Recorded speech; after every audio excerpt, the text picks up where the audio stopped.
Então vamos começar, né? Vamos lá. Então sejam bem-vindos a mais um programa Café e Psicologia, onde fé e psicologia se encontram para tomar um café e ajudar a vida das pessoas. Para quem ainda não me conhece, eu sou o Pedro Maciel. E eu sou a Mariana Monteiro. Olha que belezinha, tem até abertura hoje. Eu sou psicóloga, sou formada e trabalho com a terapia cognitivo-comportamental. Eu sou o menino do TI. Eu trabalho com informática.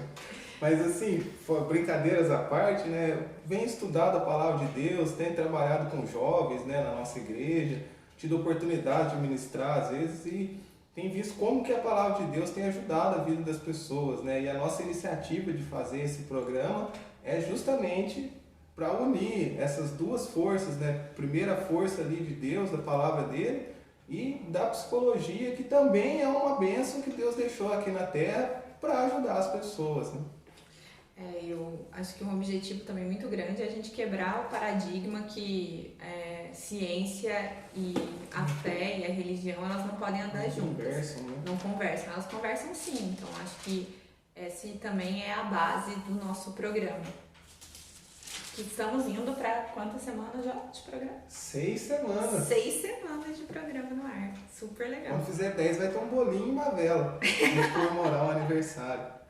E hoje a gente vai falar sobre o quê? A gente vai falar sobre complexo de inferioridade. É uma coisa assim que a gente vê muito, né? As redes sociais, de 5 comentários que você lê, 6 é de pessoas que têm complexo de inferioridade, né? Sim, eu acho que na verdade as redes sociais elas vieram para aumentar cada vez mais esta questão no pessoal. Porque como tem a comparação diária, né, na timeline, então eu comparo a minha vida com a vida dos outros o tempo inteiro. Então, nossa, a vida do Pedro é muito mais legal do que a minha. Porque ele posta só o que é legal, ninguém posta quando tá mal, né? Eu acho que eu nunca vi alguém postando quando... Esses dias eu postei uma foto que eu tava tomando soro. É verdade, você postou foto que você tava tomando soro. Mas é poucas pessoas que fazem isso. Normalmente as pessoas postam fotos que eles estão super bem, né? Estão viajando, estão passeando, estão fazendo algumas coisas assim, né? E você sabe que a gente já iniciou tocando num ponto interessantíssimo, né? Que uma das coisas que reforça o complexo de inferioridade é o uso excessivo das redes sociais, né? Que aí a gente fica ali, igual você falou, vai vendo a vida das pessoas, falando, caramba, fulano tá namorando, fulano trocou de carro, nossa, fulano tá viajando, mas você não sabe se a hora que ele apertou o play da câmera ali, de repente ele tá tendo uma vida cheia de problemas igual a sua, só que é igual a Mariana falou, igual a minha. A pessoa nunca vai colocar uma coisa ruim. As redes sociais, a gente usa elas para vender a nossa imagem, né? 100%. Você vai vender uma coisa boa. Tem até um perfil que eu gosto de seguir, um perfil no Instagram, e fica aí até pras moças, principalmente pras meninas, né? Porque acho que tem um peso maior pra gente, a questão de comparação fisicamente, né? Tem um Instagram que eu sigo que chama Postada versus Marcada, que mostra as blogueiras, as atrizes, as cantoras, todas elas metem um Photoshop nas fotos. Sim. E aí, muitas vezes, muitas meninas, elas ficam mal porque querem ter o corpo, sei lá, de fulana, da blogueira fulana, mas não vê o tanto de efeito, o tanto de filtro, um monte de redução, um monte de edição que elas fazem nas fotos. Então esse perfil é bem interessante porque pode trabalhar com isso, com o pessoal. E você sabe que uma vez, conversando assim entre os homens, né? A gente sempre falava assim, ó, você quer saber se a moça é bonita mesmo na rede social? Olha as fotos que ela foi marcada, não olha as fotos que ela postou. Exatamente. Porque as fotos que foi marcada não deu pra colocar lá filtro, não deu pra colocar nada, né? É ali o puro. Quem colocou filtro foi certa amiga só que pôs filtro só nela, deu uma melhorada só nela. Mas é mais ou menos isso o perfil desse Instagram que eu falei. Mas o complexo de inferioridade, ele já existe há muito tempo, né? Ele foi a primeira pessoa que falou dele, foi um psiquiatra lá atrás, em 1900, ó, tem uma colinha aqui, 37, 1937. Então, Olha como ele é um complexo antigo, mas está, tipo, super atual. Super atual, né? Mais do que nunca hoje em dia. E no final aqui eu vou pegar um exemplo da Bíblia de uma pessoa que tinha complexo de inferioridade há mais de 2000 anos atrás. Olha, faz mais tempo ainda. Para começar aqui, eu quero ler um texto para a gente comentar sobre ele. Olha o que Jesus disse, olha que ensinamento bacana em Mateus 6, 22 e 23. Olha que interessante isso aqui para a vida. Os olhos são a lâmpada do corpo. Se os teus olhos forem bons, todo o teu corpo será luminoso. Se, porém, os teus olhos forem maus, todo o teu corpo estará em trevas. Portanto, caso a luz que há em ti são trevas, que grandes trevas são. Cara, isso aqui é sensacional. Jesus está falando o que para nós? Sobre a forma que a gente enxerga a vida. Que a lâmpada do nosso corpo são os nossos olhos, ou seja, nós vamos reagir, né, diante das coisas da maneira que a gente enxerga aquelas coisas. Então, por exemplo, é que não é transparente essa caneca aqui, mas não dá para ver. A Mariana sempre usa um exemplo na terapia lá sobre o copo meio cheio e o copo meio vazio. Às vezes ela olha e fala, Pedro, tá meio cheio. Eu vou olhar e falar, tá meio vazio. É o mesmo copo, é a mesma situação, mas eu enxergo de uma forma e ela enxerga de outra. Por que eu coloquei aqui esse texto? Porque quando a pessoa ela tem essa dificuldade, sofre com um complexo de inferioridade, é muito da questão como ela enxerga as situações da vida. Eu já vivenciei algumas situações onde a pessoa às vezes me tratou de uma forma e esse era um problema que eu tinha. Hoje tem que dar até uma baixada na bolinha de vez em quando. Era um problema que eu tinha. E às vezes a pessoa reagia de uma forma e eu enxergava aquilo e falava assim, peraí, essa pessoa está me colocando para baixo, essa pessoa está tendo nojo de mim. E a pessoa não tinha nada disso. Então, o que eu trazia para dentro de mim, através dos meus olhos, que é o que diz esse texto, era coisas ruins. E isso se tornava trevas dentro de mim, isso me prejudicava. Então, eu destaquei isso aqui como um primeiro ponto, né? A gente observar aonde está o nosso foco. Se eu me identifico com o complexo de inferioridade, como que eu tenho olhado a vida? Como que eu tenho olhado as pessoas? Será que eu tenho só me comparado ali? Ou eu olho um pouquinho para dentro de mim para ver as qualidades, as coisas que eu tenho? Né? Até porque quem tem essa questão do complexo de inferioridade, ela tem um sentimento sempre de insuficiência. Então, eu tenho aquela famosa frase, eu não sou bom para isso, eu não sou bom o suficiente para aquilo. Então, sempre tem essa sensação de fracasso, de não conseguir, de não ter capacidade para. Não é nem de fazer e não conseguir chegar no objetivo. A pessoa não tem capacidade para. Ela cria isso dentro da cabeça dela, que ela não é suficiente para aquilo. Então, ela se torna sempre um fracassado, né? Tem aquela característica e fala, eu sou um fracassado, eu não mereço isso, eu não mereço aquilo. Então a autoestima fica de que jeito? Né? E aí tem um erro muito, todo mundo fala, poxa, que vocês também já falaram, você também já deve ter falado. Eu tenho uma baixa autoestima. Não, gente, autoestima é negativa, tá? Baixa autoestima fica um negócio meio estranho, né? Baixa autoestima. Não, é uma autoestima negativa. Mas você tem uma autoestima negativa. Quando você tem complexo de inferioridade, você tem uma autoestima negativa, tá? E isso vai afetar em que maneira essa sua vida? Vai afetar no pessoal, no profissional, no afetivo, no familiar, no social. Vai acabar afetando toda a sua vida. No começo pode ser só, eu me sinto feia, então me afeta só no meu relacionamento. Então, eu acho que me afeta para mim conseguir um namorado, para mim conseguir um marido, mas na verdade está afetando você no seu trabalho, no seu ambiente de trabalho, está afetando você em todos os aspectos da sua vida. Lembra que a gente não vive por partes, a gente vive por todo. Não tem como a gente tirar, vou tirar o Pedro aqui só da questão da amizade. Não, é a questão da amizade que reflete na questão do relacionamento interpessoal no trabalho, relacionamento com interpessoal, afetivo, amoroso, vai refletir em todos, é como se fosse um efeito dominó. Então, se eu tenho complexo de inferioridade de uma coisa, provavelmente vai refletir em todos os outros aspectos da sua vida.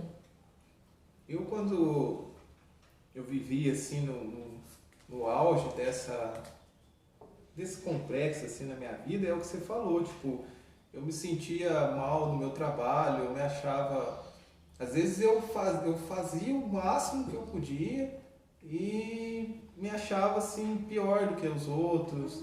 Eu tinha dificuldade de me relacionar com as pessoas, de conversar com as pessoas. Eu sempre achava que as pessoas olhavam para mim e estavam com aquele olhar tipo, você é feio, você não sabe, sabe? Eu tinha isso, olhava para mim e me achava ruim em tudo. Até no futebol. Só que no futebol sempre era um dos últimos a ser escolhido, né? Não mudou. Talvez lá era verdade, talvez. Não, lá eu concordo que era verdade, mas mas assim, nas demais coisas acontecia isso muito comigo, assim. E é o que você falou, eu ficava muito preso, ainda mais quando chegou as redes sociais, que acredite ou não, na minha época de infância, assim, adolescência, não tinha muito redes sociais, tá? Se você que está assistindo aí, a gente é dessa geração, existiu um momento na época da humanidade onde não tinha internet, não tinham redes sociais, isso realmente existiu, não é mito, não é lenda. Sobrevivemos brincando na rua, pulando amarelinha, corda, brincando. Até que surgiu o Orkut. Até que surgiu o Orkut. Foi o final dos tempos. Tô brincando, gente. As comunidades, né? As comunidades. Bate-papo UOL. Nossa, bons tempos. E então, assim, as redes sociais, voltando nessa história minha, me agravaram um pouco, sabe? Porque eu já tinha esse complexo. E aí eu olhava a vida das pessoas, aí era pior.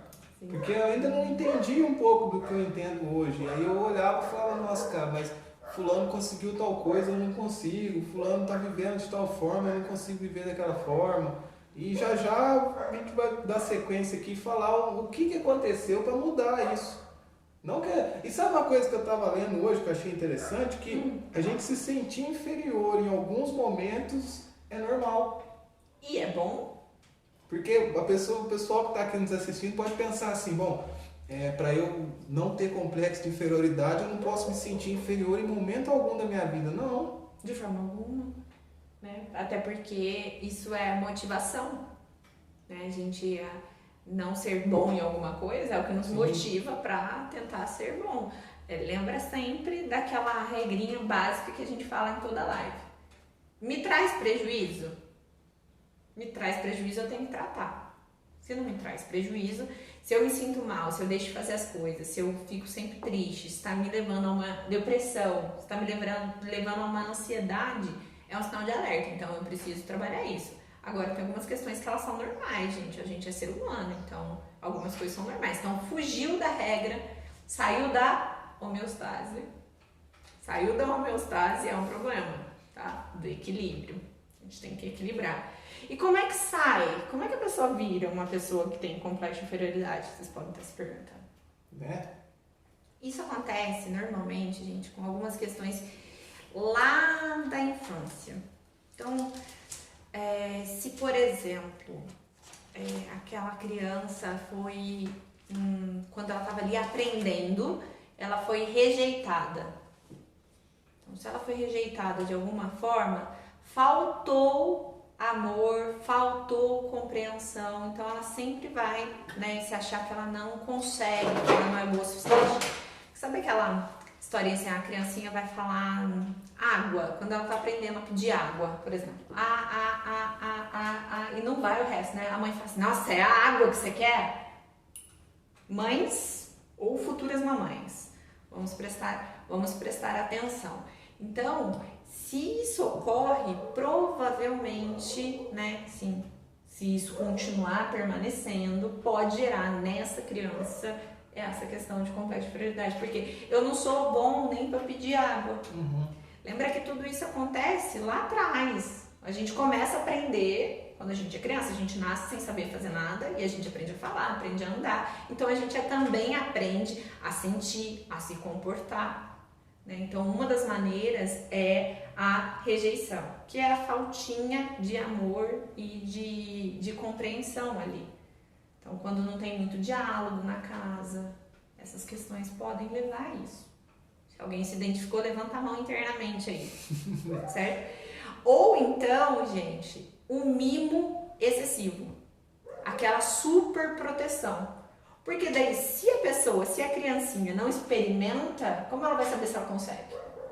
Então, a mãe, ela aponta a água, a mãe já vem com o copo d'água.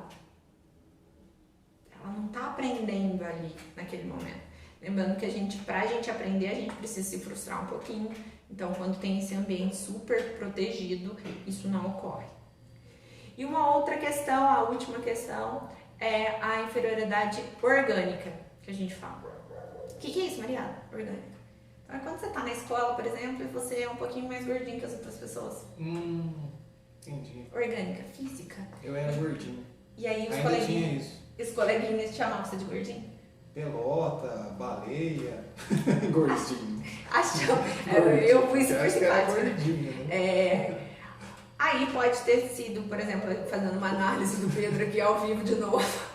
A gente faz muito isso, né? Faz. A gente está te Faz usando de uma cobaia. terapia ao vivo.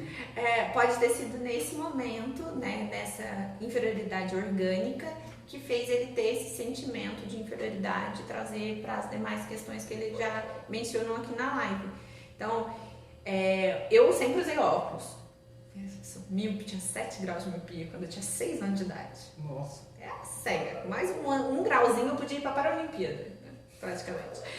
Eu sempre usei óculos, né? Só que, como eu sou mocinha, na escola, eu não sei da escola de vocês, gente, mas na escola né, que eu estudava, a gente zoava eram os meninos. As meninas não levavam muito zoação. Não sei hoje em dia como tá. Mas normalmente as meninas não levam muito zoação. Então quem zoava era meu irmão mesmo. Obrigada, Lê. Valeu, agradeço, Lê. Então, me chamava de fundo de garrafa e coisas do gênero, assim. Então, isso é a inferioridade orgânica. Acho que deu pra entender. Deu. Então, esses 3 tipos, que é lá na infância, que a gente carrega até a fase adulta, tá?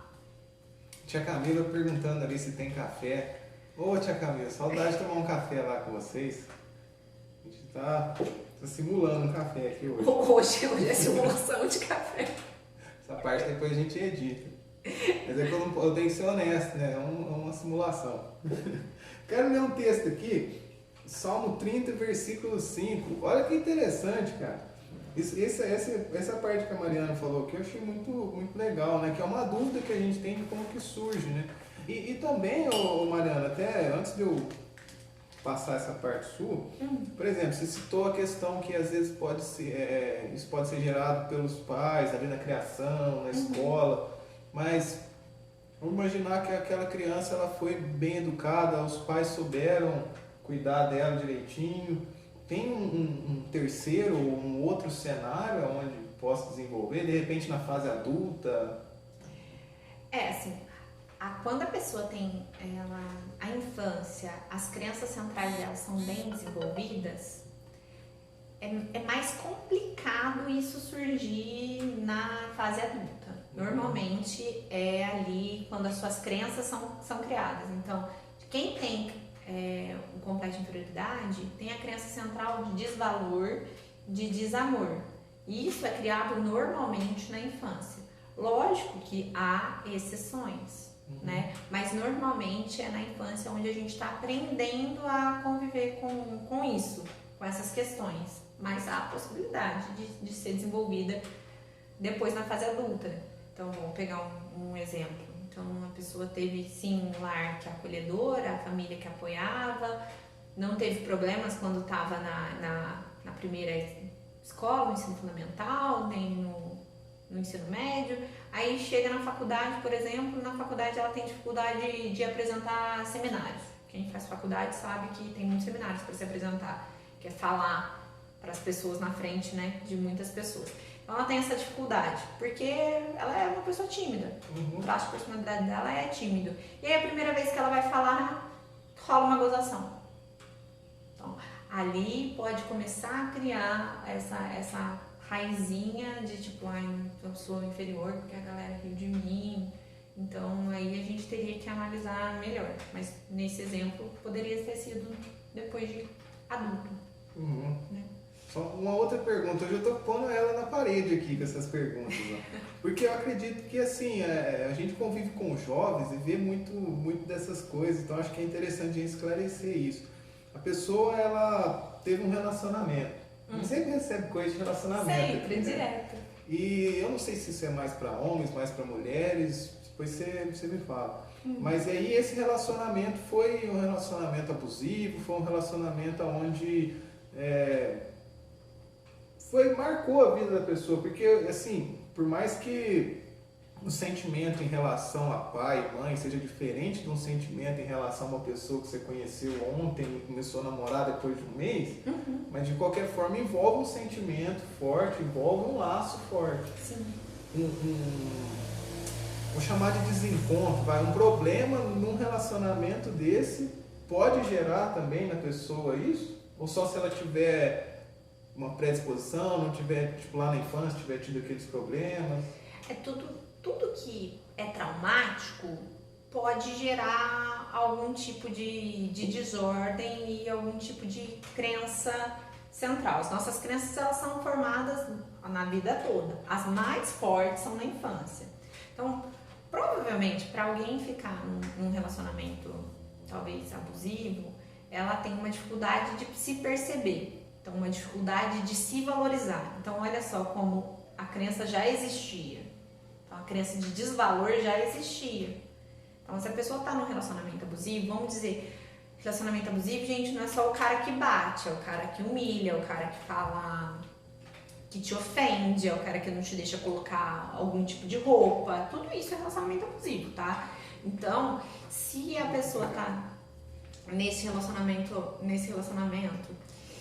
ela já tem uma questão de não se valorizar, de fazer mais a vontade do outro do que a sua. Então, na verdade, a crença, ela já tá ali, né? E aí isso pode prejudicar ela, achar que todos os relacionamentos dela não vão ser legais, que ela não merece ter alguém porque ela não tem capacidade, que eu sou um fracasso, todo relacionamento que eu encontro é a mesma coisa e assim por diante. Mas só para você entender que, por exemplo, esse exemplo, ela já tinha uma crença, provavelmente assim, as pessoas que sofrem de um relacionamento abusivo já têm uma crença de desvalor e de desamor lá atrás, criada, que reflete de alguma forma na vida. Entendi. Eu tentei anotar aqui, mas a caneta não funcionou. Ajuda a lembrar, a Bianca fez uma pergunta ali, ó, só que a gente vai responder no final. Vou continuar aqui e no finalzinho eu vou te responder, Bianca. Olha que interessante que ela colocou lá, ó. A falta de pai ou mãe para a criança se pode gerar isso também. Tá, mas no finalzinho a gente responder. Lendo aqui o Salmo 30, versículo 5, diz assim: porque não passa de um momento a sua ira, o seu favor dura a vida inteira. Agora aquela parte que na tua mão funcionou? Funcionou. Aqui não funcionou. Ao anoitecer pode vir o choro, mas a alegria vem pela manhã. Eu acho isso aqui interessante porque uma das coisas que, pelo menos falando a respeito da experiência que eu tive, salve aí pro nosso amigo Diogo aí também, tá mandando um salve pra gente, que eu tive, era que é o seguinte, eu me prendia a uma situação que eu tinha vivido e aquilo fazia eu entrar num loop, de falar assim, cara, tal coisa não deu certo na minha vida, então não vai dar certo mais. E aí, de repente, aquilo ia me reforçando. Sim. Ia me reforçando. E isso ia gerando o quê? Ia alimentando um complexo de inferioridade, porque eu tinha uma crença lá que eu era ruim, que eu não dava conta, que eu era feio, que eu não fazia as coisas. E aí, como eu ficava com aquilo na cabeça, aquilo foi sendo alimentado. Foi sendo alimentado. E o que a Bíblia diz aqui, que eu acho interessante para nós? Que o choro pode durar uma noite, mas a alegria vem pela manhã. O que isso significa? Que existem os momentos ruins, mas os momentos ruins acabam. E vão vir os momentos bons. E os momentos bons vão acabar também. E vão vir novos momentos ruins. Sim. Esse que é a lição que eu quero extrair desse texto, para quem enfrenta esse problema de complexo de inferioridade, poder entender que a gente não tem que ser aquela esponja, né, que absorve tudo e ficar preso naquelas experiências, mas não perder as oportunidades de ter experiências novas por achar que vai dar errado de novo, por achar que aquilo não vai funcionar, né? Sim. Porque, na verdade, a vida perfeita não existe, né? Perfeita a gente vai ter só quando a gente, né? Jesus vir e levar a gente, né? É a única vida perfeita que a gente vai ter. Então, a gente vai ter altos e baixos, baixos, altos, baixo e alto. Vai ser assim a nossa vida, né? Então, é interessante a gente pensar justamente isso. Senão, a gente fica reforçando esse complexo. De vez a gente tentar se livrar dele, mas sabe qual que é o problema? É que a gente não percebe às vezes que a gente tá aqui. A gente não percebe.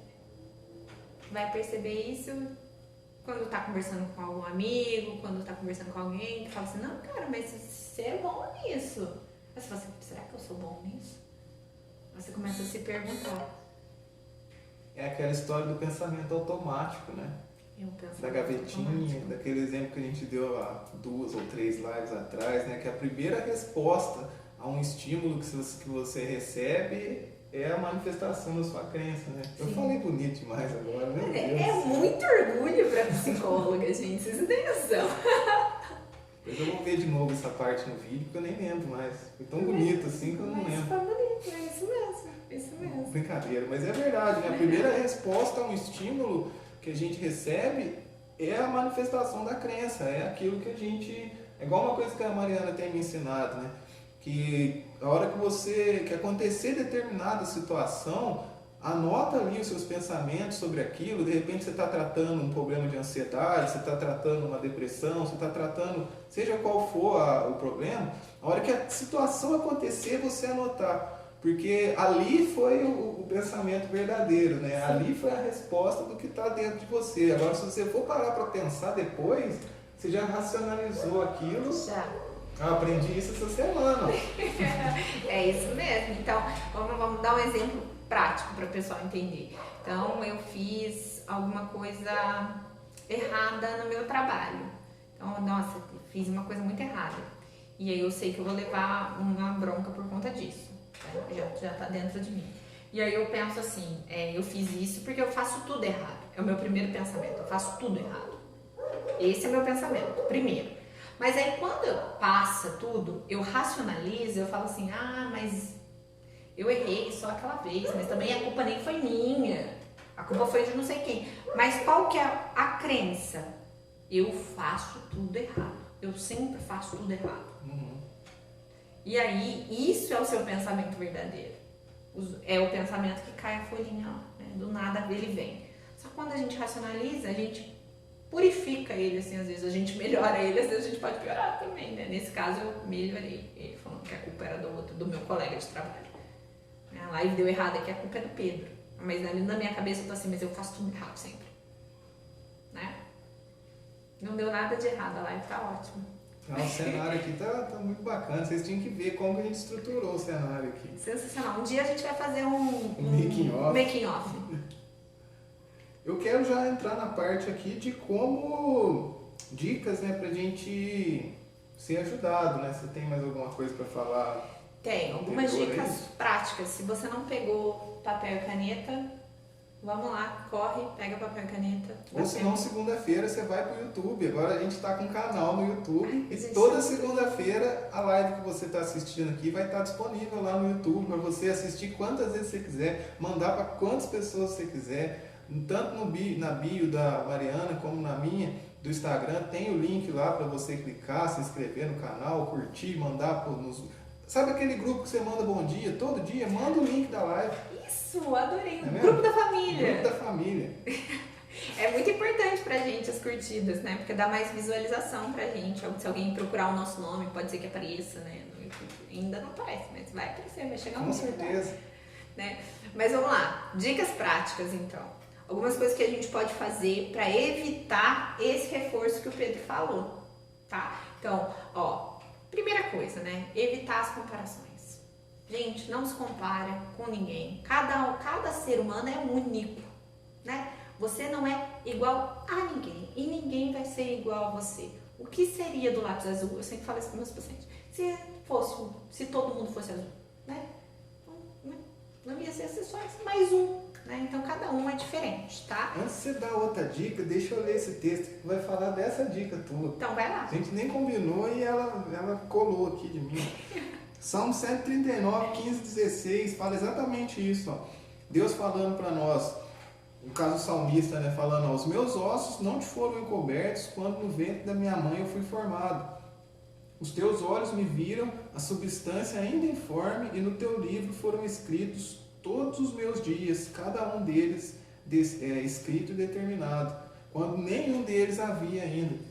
Olha que interessante, né? Aquele exemplo simples, você pegar sua mão aí, se tiver sua mão aí, você olha para ela e tenta ver as impressões digitais, né? Você vai ver esses monte de tracinho aí sem sentido nenhum. E você vai falar assim, caramba, não existe ninguém na face da Terra que tem esse desenho aqui igual o meu. Só que às vezes a gente fala, isso aqui não tem sentido nenhum, mas isso aqui é uma grande lição para mim. É uma grande lição, porque isso aqui significa que ninguém tem a mesma história de vida que eu. E toda vez que você olhar para a tua impressão digital, você vai lembrar disso que eu estou te ensinando. Vai falar, ninguém tem a mesma história que eu, ninguém vai marcar a vida das pessoas como eu vou marcar, ninguém vai nos lugares que eu vou, ninguém vai fazer aquilo que eu tenho que fazer. Eu sou único aqui nessa terra. A Bíblia nesse texto diz o quê? Que Deus, Ele criou ali cada um, Ele determinou uma história para cada um. Claro que a escolha de viver essa história ou não é nossa, Deus Ele nos dá o livre-arbítrio, mas desde que a gente escolha, a gente tem uma história determinada, escrita por Deus para nós, planos de Deus para nós. Então, nós somos únicos. E o que é um erro muito grande? Isso que a Mariana estava falando. De olhar a vida das pessoas e falar assim, poxa vida, eu estou com 28 anos e não casei ainda. As pessoas estão casando com 22. Eu vejo muito jovem falar isso. E eu estou com 28, estou falando como se fosse eu aqui. Mas tipo assim, cara, e daí? Tipo, é uma vida diferente. É isso que eu quero que vocês entendam. Uma pessoa, fulano já comprou carro, fulano já formou, eu ainda não. Você está fazendo a tua parte, você está estudando, porque também se estiver em casa, deitado na cama, aí, poxa. Mas você está fazendo a tua parte, você está correndo atrás, você está vivendo as oportunidades que a vida está te dando, não se compara com os outros não.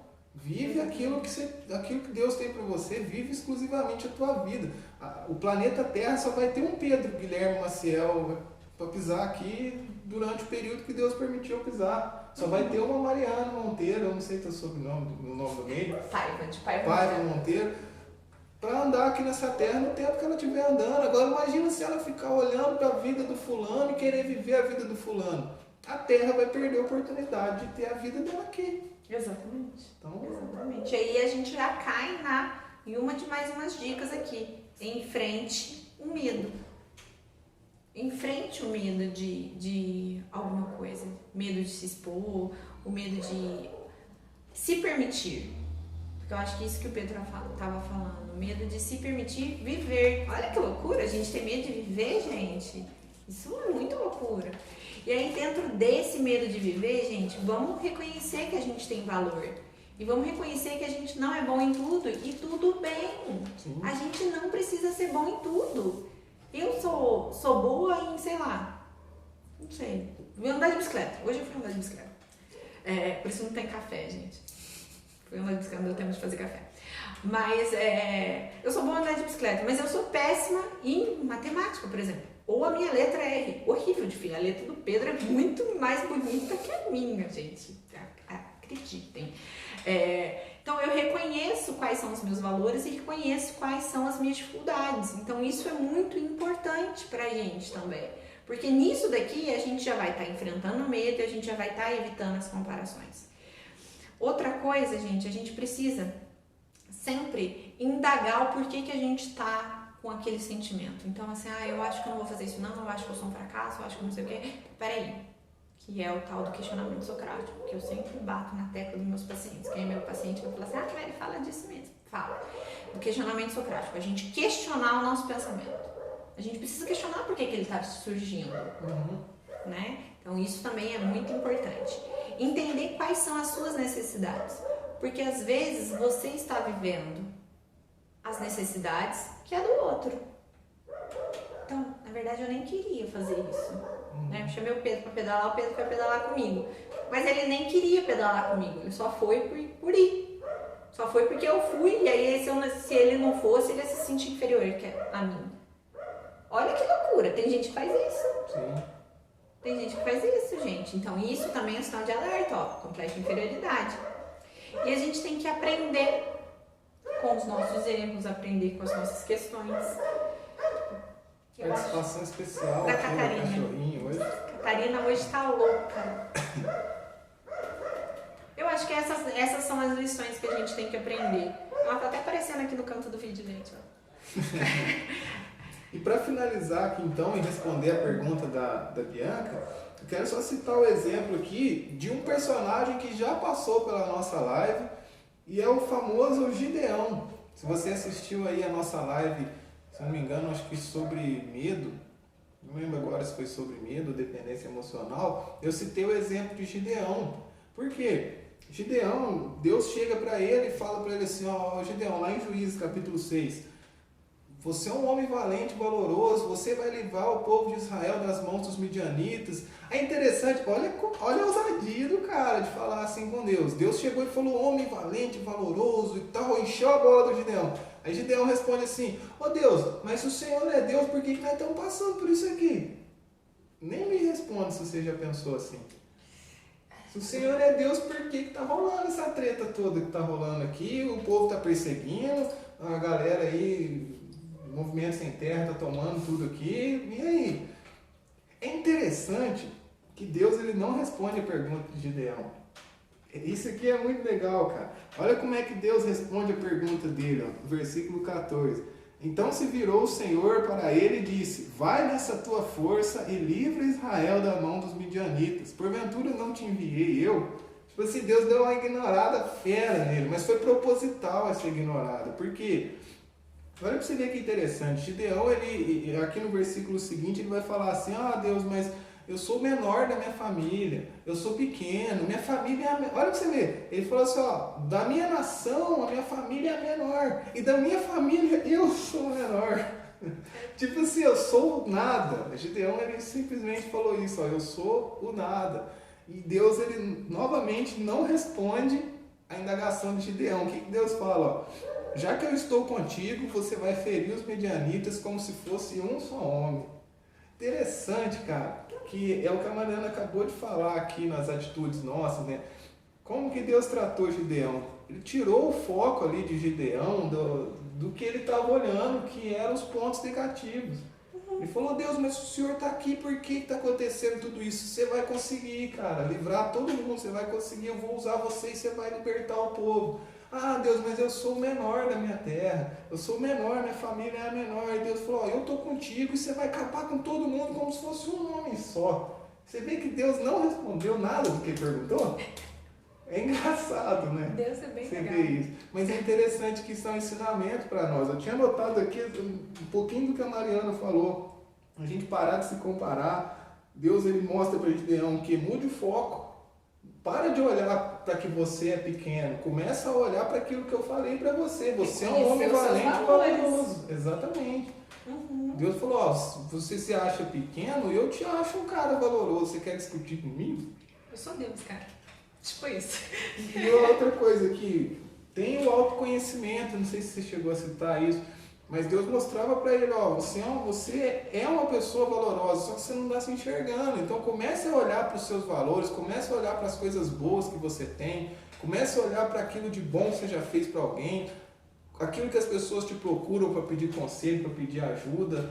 Todos nós temos algo a oferecer, né? Todos nós temos algo de bom para entregar. E por último aqui, o que Deus fala para ele, ó, é valorize as suas conquistas. Essas 4 liçõezinhas que eu anotei aqui, que falou, olha cara, para de ficar olhando para tua família que é menor, tira isso da tua cabeça e pensa na conquista que você vai ter. Pensa que você é um cara bom, tira o foco dessas coisas erradas e foca no objetivo que eu estou te passando. Sim. Então essa forma de lidar, eu achei muito interessante, né? Sensacional. Deus não reforçou as crenças dele, mas ele maneira pegou e mudou. Fez ele o pensar a pensamento dele. respeito, né? Que é o questionamento socrático, né? Que a gente sempre bate na tecla aqui, o tanto que é importante a gente pensar sobre as nossas coisas.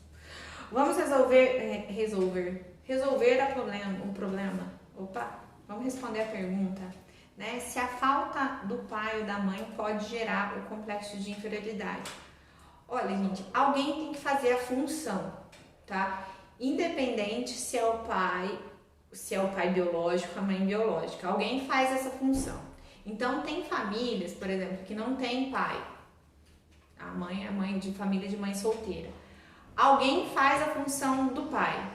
Ah, a mãe tem um namorado? Não, muitas vezes não. Quem vai fazer a função do pai, às vezes é o trabalho da mãe, às vezes é a avó que toma conta. Então, não necessariamente precisa ser pai e mãe de acordo com o dicionário, tá? Tem que ter alguém ali fazendo essa função, independente se é biológico ou não. Então, não necessariamente, tá? A falta não vai gerar porque alguém vai fazer essa função. Agora, se não tem ninguém para fazer essa função, aí isso pode gerar N problemas psicológicos, N, tá? Desde problemas mais simples, como o complexo de inferioridade, até, por exemplo, o autismo, algumas coisas desse gênero. Então, tem que ter alguém ali fazendo a função, certo? Respondi? Respondemos? Acho que Dá um joinha aí se você ainda tiver aí, Bianca. E se mais alguém tiver alguma pergunta? Pessoal que tiver perguntas aí, quiser mandar pra gente agora, pode mandar. Você que está aí assistindo pelo YouTube também, se tiver alguma pergunta, pode deixar aqui nos comentários, pode mandar pra gente nas nossas redes sociais também. Sugerir temas, né, de lives pra gente estar fazendo. Inclusive, esse tema foi sugerido, né? Legal. Mandem pra gente que a gente vai adaptando e falando sobre. Acho que a gente pode encerrar para não ficar muito extenso. Ninguém escreveu nenhuma perguntinha agora. Se quiser mandar pergunta depois, a gente responde inbox, tá bom? Então aquele recadinho de sempre, né? Muito obrigado por você ter participado aqui. Eu acredito que abençoou muito a sua vida, né? Não deixe de seguir a gente nas redes sociais. Siga a Mariana lá, Mari_P Monteiro. Siga o Pedro, @Pedro G Maciel. GH Maciel. Esqueci. A Mariana fica lembra. Fazer uma colinha pra você aqui na próxima, né? Ai, meu Deus. É muita coisa na minha cabeça. Algumas coisas eu esqueço mesmo. E você que está aí nos assistindo pelo YouTube, né? Não esqueça de se inscrever no nosso canal, de deixar o seu gostei, compartilhar essa publicação, ativa aí o sininho das notificações e lembra daquela dica que a gente deu que vai mudar a sua vida no meio da live aqui. Sabe o grupo da família? Em vez de mandar bom dia lá, manda live. Manda live. Certeza que vai abençoar a sua família. Com certeza. Então, pessoal, fiquem com Deus aí. Até sábado que vem, se Deus quiser. Uma ótima semana a todos. Qualquer coisa é só chamar a gente ali no Instagram que a gente vai estar respondendo todos aí na medida do possível. Aquele abraço. Tchau, tchau.